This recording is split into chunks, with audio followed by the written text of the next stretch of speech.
So hello everyone. देखिए, आज के इस वीडियो में हम लोग बात करने वाले हैं आप लोग का जितने भी स्टूडेंट्स जो यूनिवर्सिटी एग्ज़ाम दे रहे हैं 2025 में या फिर आप अगले साल भी देंगे, उसके लिए ये टॉपिक काफ़ी इंपॉर्टेंट रहने वाला है। देखिए, हम लोग आज की इस वीडियो में बात करेंगे ऑल यूनिवर्सिटी एग्ज़ाम 2025 या 26 के लिए बीए, बीएससी, बीकॉम मतलब कि bachelor of arts, commerce and science की कॉमर्स परीक्षा में तथा साइंस की परीक्षा में आप कॉपी कैसे लिखोगे, कॉपी लिखने का सही तरीका क्या है, कैसे आप एग्ज़ाम में अच्छा स्कोर कर सकते हो 3 घंटे में। 3 घंटे के अंदर आप 30 पेज कैसे लिख सकते हो।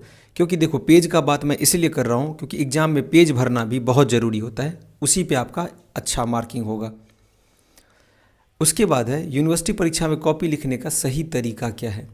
तो आप सभी को ये सारा पॉइंट मैं यहाँ पे डिस्कस करूँगा, ध्यान से देखना है। जो स्ट्रैटेजी, जो रणनीति मैं बताऊंगा सभी को ध्यान से सुनिएगा। वीडियो थोड़ा लेंदी ज़रूर होगा, लेकिन ये वीडियो आप सभी के लिए काफ़ी हेल्पफुल रहने वाला है। स्टार्टिंग से एंड तक सभी को देखना है, ये मेरा आप सभी से निवेदन है। सभी 14 से 15 पॉइंट में बताऊंगा जो आपके लिए इंपॉर्टेंट रहने वाला है। चलिए, तो स्टार्ट करने से पहले बता दूं कि टेलीग्राम चैनल से जो लोग नहीं जुड़े हैं ज्वाइन कर लीजिए। साथ में आप लोग चैनल से नए जुड़ रहे हैं तो सब्सक्राइब कर बेल आइकन को प्रेस करके रखिए, आगे आपको अपडेट मिलता रहेगा। आइए स्टार्ट करते हैं हम लोग ऑल यूनिवर्सिटी एग्जाम 2025 के लिए कॉपी लिखने का तरीका, साथ ही 3 घंटे में 30 पेज भरने का रणनीति। सबसे पहले देखिए, यहाँ पर स्क्रीन पे आपको दिख रहा होगा सबसे पहला पॉइंट। देखिए, ये सब पॉइंट जो है ना, ये इंपॉर्टेंट है क्योंकि इसको आपको दिमाग में रखना है और फिर एग्ज़ाम हॉल में आपको इम्प्लीमेंट करना है। सबसे पहला है कि साफ सुथरा लिखिए। साफ सुधार यहाँ पे हुआ है तो साफ सुथरा लिखिए। साफ सुथरा लिखने का क्या मतलब है, देखिए इसको मैं थोड़ा डिटेल में आपको बता दूं। देखिए, हम सब अलग व्यक्ति हैं, सब अलग व्यक्ति है, कोई सेम नहीं होता है। हमारा पसंद भले ही अलग हो, सबका पसंद अलग अलग होता है, परंतु एक चीज़ सब में कॉमन है और वो है साफ़ सफाई। देखिए, हम सभी को साफ़ सुथरी चीज़ें ही पसंद आती है। आपको पता होगा जितना चीज़ें आपका क्लीन रहेगा वो आपको पसंद आता है, सभी लोगों को, फैक्ट है ये। तो ऐसे में हमें अपने परीक्षा में ध्यान यह रखना होता है कि हमारा कॉपी क्या रहे, साफ़ सुथरा रहे। कॉपी भरते समय यह भी याद रखिए कि हमें साफ़ सफाई का पूरा ध्यान रखना है। कटिंग नहीं करना है। कटिंग मतलब पेपर पर कट वगैरह नहीं लगाना है, पेपर फ्रेश रहना चाहिए। आप बोलोगे ऐसा क्यों? कट वगैरह रहेगा तो एग्जामिनर को लगेगा कि ये बच्चा सिर्फ यहाँ पे हवाबाजी कर रहा है। एक मेंटालिटी आपको समझना पड़ेगा कि कॉपी जांचते वक्त किस तरह का मेंटालिटी उनका रहता है। तो एकदम साफ़ सुथरा, अगर गलती हो भी जाए कहीं पे 1 लाइन 2 लाइन तो उसको कट मत कीजिए, छोड़ दीजिए बीच में है तो साफ़ सुथरा आपको लिखना है जिससे कि कॉपी गंदा ना हो, कटकुट नहीं करना है। ध्यान रखिएगा ये सब चीज़। पतले पेन का यूज करें। ये टॉपिक क्यों मैं यहाँ पे डिस्कस कर रहा हूँ, पतला पेन का यूज क्यों। परीक्षा के समय ध्यान रखिए कि पतला पेन का ही यूज करें। कई बार मोटा पेन आप लोग यूज करोगे तो कॉपी उससे गंदा दिखने लगेगा। जेल पेन तो बिल्कुल अवॉइड करना है, जेल पेन नो यूज। हाँ, जेल पेन का यूज आप लोग कहाँ कर सकते हो, नोट्स वगैरह उसमें देने के लिए, इम्पॉर्टेंट पॉइंट देने के लिए आप लोग वहाँ पर क्या कर सकते हो, जेल पेन का यूज कर सकते हो। 2 पेन अलाउ है, ब्लू और ब्लैक। उसके अतिरिक्त आप लोग किसी भी कलम का यूज नहीं करोगे, जैसे येलो होता है, ग्रीन होता है, रेड होता है, इसको अवॉइड करना है। तो पतले पेन का यूज कीजिए, उसका वजन भी थोड़ा हल्का होता है जिससे आपको लिखने में क्या हो, कंफर्टेबल हो, आरामदायक हो। आप लोग अपना मनपसंद का एक पेन लीजिए और उसको घर पे बार बार लिख के जाइएगा ताकि वो पेन का जो एक रिदम है वो बना रहे। एग्जाम हॉल में नया पेन यूज नहीं करना, उसको घर पे कम से कम 2-3 पेज लिख के ले जाना है। क्लियर रहना चाहिए। Second point. तीसरा देखिए, टॉपिक को अच्छे से पढ़ना है। टॉपिक को अच्छे से पढ़ना है मतलब यूनिवर्सिटी एग्जाम में आपको सबसे पहले देखना है कि एग्जाम में क्वेश्चन में पूछा क्या जा रहा है। जो पूछा जा रहा है उसी हिसाब से आप लोगों को जवाब देना है। जब आपको नहीं पता हो आंसर, तब आप स्टार्टिंग में कुछ कुछ उसके बारे में लिख के फिर उसका दूसरा आंसर आप लिख सकते हो उसमें, लेकिन वो लास्ट में करना है। सबसे पहले आपको अगर आता है तो बिल्कुल एक्यूरेट लिखने का प्रयास करोगे आप लोग। आगे मैं बताऊंगा कि 3 घंटे में कैसे आप लिख सकते हो 30 पेज। पहले ये सब पॉइंट देखिए, कॉपी लिखने का तरीका। स्टार्टिंग से एंड तक मैंने इसलिए बोला हुआ था कि आपको वीडियो देखना पड़ेगा। अगला देखिए, वर्डिंग पर ध्यान देना है। वर्डिंग पर मतलब कि हम कभी कभी क्या होता है, यूनिवर्सिटी के परीक्षा में साधारण शब्दों का प्रयोग करते हैं। साधारण मतलब हो गया नॉर्मल वर्ड्स का यूज़ करते हैं, तो नॉर्मल वर्ड्स का यूज नहीं करना है। इससे क्या होगा, उत्तरों का महत्व थोड़ा कम हो जाएगा। तो ऐसे में लेवल को देखते हुए आप थोड़ा कठिन शब्दों का प्रयोग करें। क्योंकि देखो, मैं कठिन शब्द क्यों बोल रहा हूँ, आप लोग बोर्ड एग्जाम तो दे नहीं रहे हो, आप दे रहे हो यूनिवर्सिटी का एग्ज़ाम, तो आपका लेवल हो गया यूनिवर्सिटी एग्ज़ाम के लेवल के बराबर होना चाहिए। तो आपको थोड़ा वर्ड जो लिखना है वो थोड़ा बोर्ड एग्ज़ाम की अपेक्षा में डिफ़िकल्ट होना चाहिए, ठीक है। इससे एग्जामिनर को लगेगा कि हाँ इस बच्चे के पास में प्रॉपरली इस सब्जेक्ट को लेके नॉलेज है, ठीक है। हालांकि साधारण शब्दों में बताना भी अच्छा बात है, परंतु बड़े यूनिवर्सिटी की परीक्षा में आप कठिन शब्द को वरीयता दीजिए। कहीं कहीं कठिन वर्ड भी यूज कीजिए और सिंपल भी यूज कर सकते हैं, आप अपने हिसाब से देख लीजिएगा। स्केल का प्रयोग जरूर कीजिए। बड़ी परीक्षाओं में आप लोग अक्सर जल्दबाजी में इन चीज़ों पर ध्यान नहीं देते हैं और गंदा लिख कर चले आते हैं। स्केल का मतलब हुआ कि आप लोग जो है 1/4 पेज जरूर छोड़ोगे, ऐसे करके 1/4 आपको छोड़ना है, वो भी लेफ्ट साइड से। राइट साइड से छोड़ने का कोई ज़रूरत नहीं है, इससे कॉपी थोड़ा डेकोरेटेड सा लगता है। हम सब जानते हैं कि कॉपी हमें पहले से मिल जाती है, तो उनमें स्केल से बेहतर तरीके से लाइन वगैरह खींचकर पहले ही रखिए जब तक आपको क्वेश्चन पेपर मिलता है।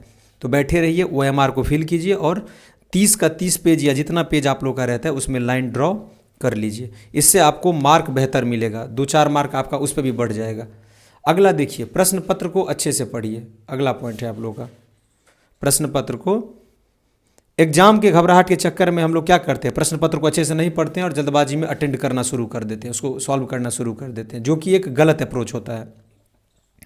परीक्षा में प्रश्न पत्र मिलने पर सबसे पहले आपको शुरू से लेकर अंत तक प्रश्न पत्र को अच्छे से पढ़ना है। मतलब क्या, प्रश्न पत्र पर कम से कम आपको 10 से लेकर 15 मिनट देना है। कोई जल्दबाजी नहीं है, 3 घंटे का समय मिलेगा।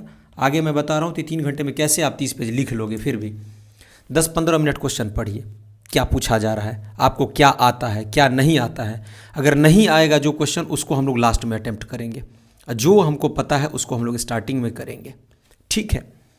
तो अंत तक पढ़िए, उसके बाद क्वेश्चन को आपको अटेंड करना है। एक बात और याद रखिएगा, यहाँ पे एक पॉइंट में ऐड कर दूँ कि आंसरिंग अगर आपको सारा क्वेश्चन आता है तो सीरियल वाइज कीजिएगा।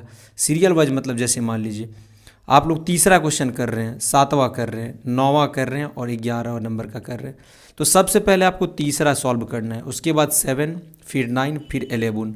ऐसा नहीं कि पहले आपको 7 करना है, फिर 11, फिर 9, फिर 3, नहीं, सीरियल वाइज कीजिए। इससे मूल्यांकन में एग्जामिनर को सुविधा होता है, दिमाग में रखिएगा ये बात।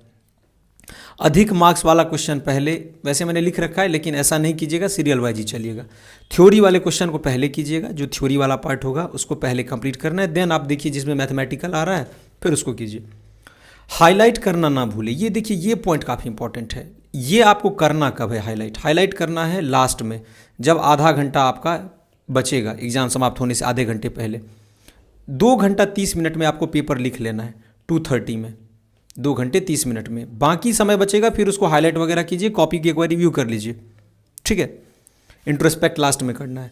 देखिए हाईलाइट करने से फ़ायदा क्या होगा, let me discuss on this point, कि एग्जामिनर का नज़र इंपॉर्टेंट पॉइंट पर जाए, इसके लिए आपको हाईलाइट करना पड़ेगा।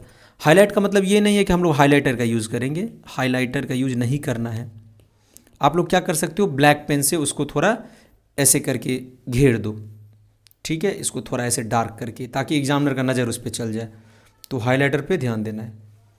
अगला देखिए, समय प्रबंधन पर ध्यान देना है कि आप जो क्वेश्चन लिख रहे हैं 3 घंटे के अंदर आपको टोटल अटेम्प्ट करना है, छोड़ना एक भी नहीं है। क्योंकि देखिए भागते भूत की लंगोट भली, छोड़ दोगे तो एक भी मार्क नहीं मिलेगा, कुछ लिख दोगे तो कुछ ना कुछ मार्क आपको मिल जाएगा।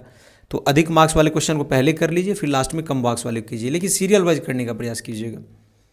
अब बात करता हूँ 3 घंटे में आप कैसे लिखोगे। देखो टोटल पेज आपका कितना रहता है, यहाँ पे मैं लिख रहा हूँ टोटल पेज आपका 30, तो एक पेज पर आप लोग दे सकते हो 6 मिनट्स। एक पेज पर 6 मिनट में आपको 6 मिनट से ज़्यादा आपको नहीं देना है। तो 30 पेज बराबर कितना हो गया, 180 मिनट्स। तो टोटल हो गया कितना, = 3 आवर्स। और 15 मिनट तो आपको मिलता है पेपर वगैरह पढ़ने के लिए, 3 घंटा 15 मिनट। इस रणनीति से आपको चलना है कि 1 मिनट में हम लोग एक पेज 6 मिनट में कवर कर लें। और लिखते लिखते अगर हाथ दर्द करने लग जाए तो इससे बचने के लिए आप लोग क्या कीजिए, घर से ही एक क्वेश्चन को कम से कम 10 बार 15 बार प्रैक्टिस करके जाइए। लिखने का आदत रहेगा तो हाथ दर्द नहीं करेगा, आपका हैंड जो है उस हिसाब से खुद को एडजस्ट कर लेगा। और नहीं, अगर आप नए पे लिख रहे हो एग्जाम में जाके 25 पेज 26 पेज 30 पेज, तो फिर हाथ आपका दर्द करने लगेगा। एक बात और याद रखना है कि अगर आप लॉन्ग आंसर टाइप क्वेश्चन लिख रहे हैं, मैं यहाँ पर इसको थोड़ा क्लियर कर लूँ, हाँ, तो ऊपर में आप लोग लिख दोगे ऐसे करके लॉन्ग आंसर टाइप, और आंसर नंबर फिर लिखना है आपको, आंसर नंबर या क्वेश्चन नंबर जो लिखना है। और जब शॉर्ट आप अटेम्प्ट कर रहे हो, शॉर्ट टाइप क्वेश्चन जो होता है, तो ऐसे करके हेडिंग में लिख देना है शॉर्ट और उसको घेर देना है ऐसे करके। इससे एग्जामिनर का नज़र जाएगा और पता चल जाएगा कि ये शॉर्ट है और ये लॉन्ग टाइप क्वेश्चन है। बहुत बेहतर ढंग से मैंने आपको बताया है कि कॉपी को कैसे अटेम्प्ट करना है, 3 घंटे में 30 पेज कैसे भरना है, समय प्रबंधन पर आपको ध्यान करना देना पड़ेगा। शॉर्ट क्वेश्चन आप समझो कि 50 मिनट में बना लो, 40 से 50 मिनट, और लॉन्ग क्वेश्चन लगभग 110 मिनट में। तो 110 और उधर 40 से 50 मिनट हो गया, 150 मिनट, और आधा घंटा आपको हाथ में रखना है ताकि आप कॉपी को रिव्यू कर सको, OMR शीट वगैरह को चेक कर सको। अगर आपको ये वीडियो अच्छा लगा, ये पॉइंट्स अच्छा लगा, तो अधिक से अधिक इसको शेयर कर दीजिएगा ताकि दूसरे लोग भी देख सकें और अपना तैयारी जो अच्छे से की है उसको एग्ज़ाम हॉल में जाके इम्प्लीमेंट कर सके, क्योंकि बिना रणनीति के कुछ नहीं हो सकता है। हमारे साथ चैनल पर जुड़े रहने के लिए आप सभी का बहुत बहुत धन्यवाद।